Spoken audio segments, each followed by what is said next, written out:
மத்தேயு நற்செய்தி அதிகாரம் 9. முடக்குவாதமுற்றவரை குணப்படுத்துதல். இயேசு படகேறி மறுகரைக்கு சென்று தம் சொந்த நகரை அடைந்தார்.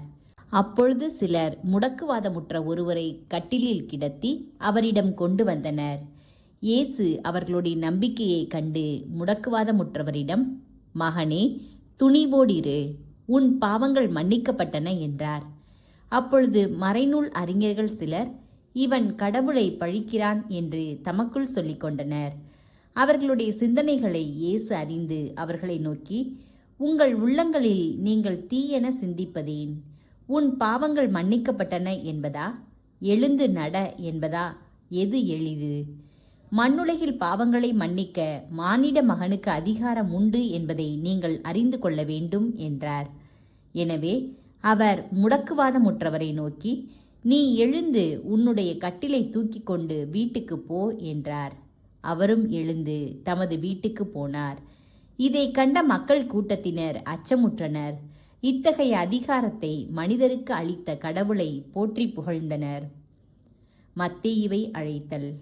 இயேசு அங்கிருந்து சென்றபோது மத்தேயு என்பவர் சுங்கச்சாவடியில் அமர்ந்திருப்பதைக் கண்டார். அவரிடம், என்னை பின்பற்றி வா என்றார். அவரும் எழுந்து இயேசுவை பின்பற்றி சென்றார். பின்பு அவருடைய வீட்டில் பந்தியில் அமர்ந்திருந்தபோது வரி தண்டுபவர்கள், பாவிகள் ஆகிய பலர் வந்து இயேசுவோடும் அவருடைய சீடரோடும் விருந்துண்டனர். இதை கண்ட பரிசேயர் அவருடைய சீடரிடம், உங்கள் போதகர் வரி தண்டுபவர்களோடும் பாவிகளோடும் சேர்ந்து உண்பது ஏன் என்று கேட்டனர். இயேசு இதை கேட்டவுடன், நோயற்றவருக்கு அல்ல, நோயுற்றவருக்கே மருத்துவர் தேவை. பழியை அல்ல, இரக்கத்தையே விரும்புகிறேன் என்பதன் கருத்தை நீங்கள் போய் கற்றுக்கொள்ளுங்கள். ஏனெனில் நேர்மையாளரை அல்ல, பாவிகளையே அழைக்க வந்தேன் என்றார். நோன்பு பற்றிய கேள்வி. பின்பு யோவானின் சீடர் இயேசுவிடம் வந்து, நாங்களும் பரிசேயரும் அதிகமாக நோன்பு இருக்க உம்முடைய சீடர்கள் ஏன் நோன்பு இருப்பதில்லை என்றனர். அதற்கு இயேசு அவர்களை நோக்கி, மணமகன் தங்களோடு இருக்கும் வரை மன விருந்தினர்கள் துக்கம் கொண்டாட முடியுமா? மணமகன் அவர்களை விட்டு பிரிய வேண்டிய காலம் வரும். அப்போது அவர்களும் நோன்பு இருப்பார்கள். மேலும் எவரும் பழைய ஆடையில் புதிய துணியை ஒட்டு போடுவதில்லை. ஏனெனில் அந்த ஒட்டு ஆடையை கிழித்துவிடும், கிழிசலும் பெரிதாகும். அதுபோல பழைய தோற்பைகளில் புதிய திராட்சை மதுவை ஊற்றி வைப்பதில்லை. ஊற்றி வைத்தால் தோற்பைகள் வெடிக்கும், மதுவும் சிந்திப்போகும், தோற்பைகளும் பாழாகும். புதிய மதுவை புதிய தோற்பைகளில்தான் ஊற்றி வைப்பர். அப்பொழுது இரண்டும் வீணாய் போகா என்றார். இரத்த போக்குடைய பெண் நலம் பெறுதலும் சிறுமி உயிர்த்தெழுதலும்.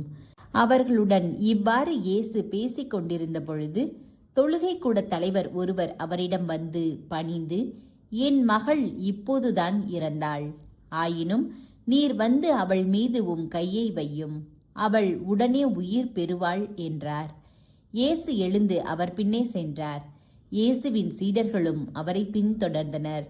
அப்பொழுது 12 ஆண்டுகளாய் இரத்தப்போக்கினால் வருந்திய ஒரு பெண் அவருக்கு பின்னால் வந்து அவரது மேலுடையின் ஓரத்தை தொட்டார். ஏனெனில் அப்பெண், நான் அவருடைய ஆடையை தொட்டாலே போதும், நலம் பெறுவேன் என தமக்குள் சொல்லிக்கொண்டார். இயேசு அவரை திரும்பி பார்த்து, மகளே, துணிவோடிரு, உனது நம்பிக்கை உன்னை குணமாக்கிற்று என்றார். அந்நேரத்திலிருந்தே அப்பெண் நலம் அடைந்திருந்தார். இயேசு அத்தலைவருடைய வீட்டிற்கு சென்றார். அங்கே குழல் ஊதுவோரையும் கூட்டத்தினரின் அமளியையும் கண்டார். அவர், விலகி போங்கள், சிறுமி இறக்கவில்லை, உறங்குகிறாள் என்றார். அவர்களோ அவரை பார்த்து நகைத்தார்கள். அக்கூட்டத்தினரை வெளியேற்றிய பின் அவர் உள்ளே சென்று சிறுமியின் கையை பிடித்தார். அவளும் உயிர் பெற்று எழுந்தாள். இச்செய்தி அந்நாடெங்கும் பரவியது. பார்வையற்றோர் இருவர் பார்வை பெறுதல். இயேசு அங்கிருந்து சென்றபோது பார்வையற்றோர் இருவர், தாவீதின் மகனே, எங்களுக்கு இரங்கும் என்று கத்திக்கொண்டே அவரை பின்தொடர்ந்தனர். அவர் வீடு வந்து சேர்ந்ததும் அந்த பார்வையற்றோரும் அவரிடம் வந்தனர்.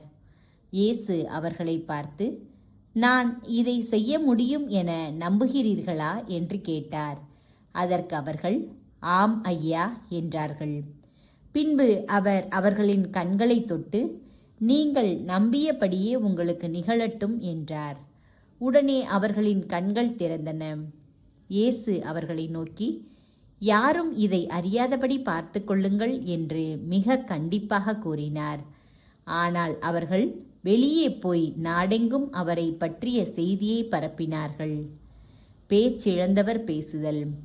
அவர்கள் சென்றபின் பேய் பிடித்து பேச்சிழந்த ஒருவரை சிலர் அவரிடம் கொண்டு வந்தனர். பேயை அவர் ஓட்டியதும் பேச இயலாத அவர் பேசினார். மக்கள் கூட்டத்தினர் வியப்புற்று, இஸ்ரவேலில் இப்படி ஒருபோதும் கண்டதில்லை என்றனர். ஆனால் பரிசேயர், இவன் பேய்களின் தலைவனை கொண்டு பேய்களை ஓட்டுகிறான் என்றனர். இயேசுவின் பரிவுள்ளம். இயேசு நகர்கள் சிற்றூர்கள் எல்லாம் சுற்றி வந்தார். எங்கும் அவர்களுடைய தொழுகை கூடங்களிலும் கற்பித்தார். விண்ணரசை பற்றிய நற்செய்தியை பறைசாற்றினார். நோய் நொடிகள் அனைத்தையும் குணமாக்கினார். திரண்டிருந்த மக்களை அவர் கண்டபொழுது அவர்கள் மேல் பரிவு கொண்டார். அவர்கள் ஆயர் இல்லா ஆடுகளைப் போல அலைக்கழிக்கப்பட்டு சோர்ந்து காணப்பட்டார்கள். அப்பொழுது அவர் தம் சீடரை நோக்கி, அறுவடை மிகுதி, வேலையாள்களோ குறைவு. ஆகையால் தேவையான வேலையாள்களை தமது அறுவடைக்கு அனுப்பும்படி அறுவடையின் உரிமையாளரிடம் மன்றாடுங்கள் என்றார்.